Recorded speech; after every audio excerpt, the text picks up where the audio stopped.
Sino nakaisip ng ano? Sino nakaisip ng ano? Yung mga mercs, Yeah. ay, pangalan. Yeah, pangalan, Actually, yung lahat, idea oh. ng pangalan galing sa partner ko kay William. Tapos, ayun, nagkasunduan kami na, sige, ito ang gamitin namin pangalan. Tapos, dinagdagan lang namin siya ng 4x4. Ah, Kaya okay. siya mas na ano. Mas Kasi doon kaya yung adventure nyo sa 4x4, Yes. doon nag-start lahat. Kumbaga si Otto Cradle doon siya mas lalong nag-click kasi yung hobby ng mga boys sa overlanding. Doon siya Okay. So, inikot nyo yung buong Canada. Di pa naman kuya, pero nandito na kami ngayon sa BC side. Oh, Sa kasi British marami Columbia dyan na side. magagandang Yung sa mga side. Alberta, medyo naikot na rin namin, pero yung ibang scenic talaga, nasa British Columbia. Ah, okay. Wow. So yeah, yearly, yun ang mga lakad namin. Summer, winter, yun ang mga lakad namin. Ano yung pagkakaiba ng winter sa summer na adventure? Sa winter wheeling kuya, talagang may trail. Yun yung hinahanap namin mga boys talaga. Lulubog kami, makakita kami ng imposible, parang yung falls na pinuntahan namin ng huli.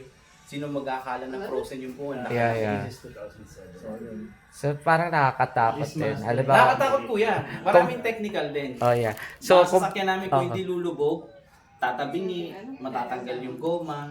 Maraming senaryo din. pagka ganyang adventure, kailangan kumpleto ka ng gamit. Hindi lang sa gamit sa emergency pagkain. Puro chicheria.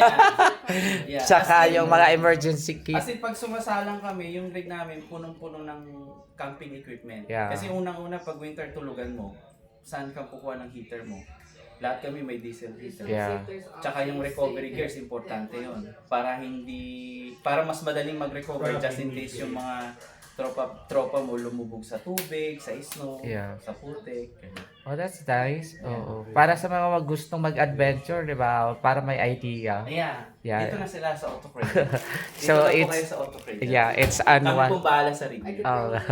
Ito, pag may question kayo about adventure, about auto, dito lang kayo sa Auto Cradle. Yeah, napakabait pa at artistahin pa, oh. Okay. So, recommendation, what's your name? Chloe. Okay, Loy, what can you say about Auto Cradle and how long you been here working? I've been here for about 6 months. 6 months, okay. So, any recommendation and short message to all Saskatooners? Make sure you keep up on your maintenance. You don't want to out for potholes, otherwise you're gonna have to come get some maintenance done with us. Just keep up. This Auto Cradle Auto Shop here in Saskatoon. Okay. Thank you, Salamat. guys. Okay. Salamat.